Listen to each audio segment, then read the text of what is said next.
La manifestation était donc d'ampleur ce samedi à Londres. 110 000 personnes ont défilé vers Whitehall, le cœur de la vie politique anglaise, pour s'opposer à l'immigration.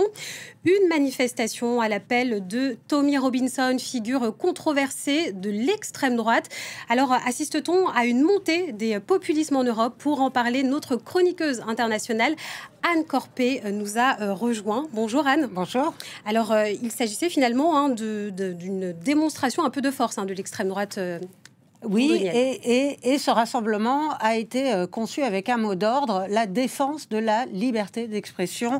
La défense de la liberté d'expression est un sujet dans lequel s'est engouffré le mouvement MAGA de Donald Trump, qui n'a cessé de dénoncer le politiquement correct et les politiques visant à promouvoir la diversité. Il y avait d'ailleurs beaucoup de casquettes rouges MAGA visibles dans le cortège de samedi à Londres. Le slogan Make Britain Great Again était calqué aussi sur le slogan de campagne de Donald Trump. Alors, en Grande-Bretagne, le débat sur la liberté d'expression a été ravivé en septembre avec l'arrestation musclée d'un créateur de série qui avait posté des propos hostiles aux personnes transgenres. L'extrême droite avait vivement réagi. Le débat sur la liberté d'expression a également ressurgi avec l'arrestation de militants qui soutiennent le mouvement, le groupe Palestine Action, classé comme organisation terroriste par le gouvernement britannique. Mais c'est surtout l'extrême droite qui s'indigne, qui se dit bâillonnée en Europe. Il existe des limites légales à la liberté d'expression. Les propos haineux sont interdits, mais ce n'est pas le cas aux États-Unis, où le premier amendement autorise tout le débordement. Et aux États-Unis, comme en Europe, c'est bien une hostilité manifeste à l'égard des migrants, mais aussi des personnes LGBT, voire hostilité à l'égard des femmes qui se cachent derrière ce paravent de la défense de la liberté d'expression. Beaucoup ont le sentiment de vivre une guerre civilisationnelle.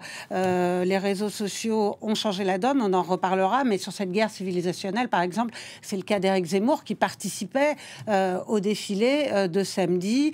Le patron du parti d'extrême droite français Reconquête a déclaré: nous sommes colonisés par nos propres colonies.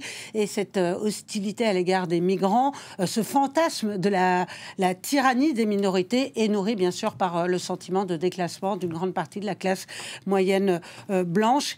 Et cette hostilité dérape souvent par la violence. D'ailleurs, Tommy Robinson, qui a organisé ce grand rassemblement, a été plusieurs fois condamné et même incarcéré pour trouble à l'ordre public. Et à l'époque de son incarcération, donc Tommy Robinson a été défendu par Elon Musk. Elon Musk, le patron donc de X, qui hier, qui samedi donc a pris la parole, s'est exprimé et il a tenu des propos incendiaires. Oui, l'ancien conseiller de Donald Trump est intervenu par vidéo avec un appel clair à la violence. Que vous choisissiez ou non la violence viendra à vous, a-t-il dit. Soit vous ripostez, soit vous mourrez.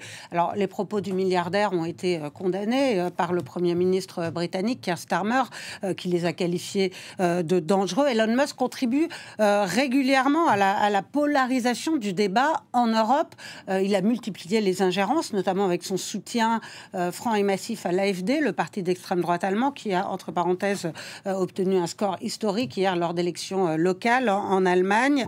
Mais c'est surtout, évidemment, via son réseau X qu'intervient Elon Musk. Les garde-fous dont je parlais, qui existent dans la loi en France pour limiter la propagation de propos haineux, ces garde-fous ne sont pas en vigueur sur les réseaux sociaux. Les réseaux sociaux, en fait, ont complètement changé la donne dans la manière dont la population, et en particulier la jeunesse, s'informe avec l'intervention d'algorithmes.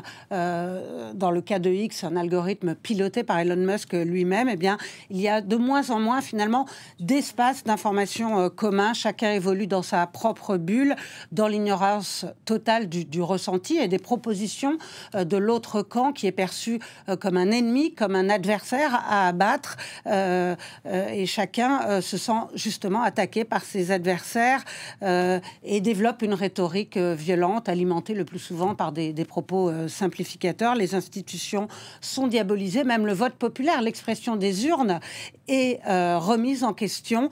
La démocratie démocratie et la liberté sont incompatibles. Voilà ce qu'a dit par exemple Peter Thiel, un autre milliardaire de la tech qui a largement financé la campagne de Donald Trump. Merci beaucoup Anne pour cet éclairage.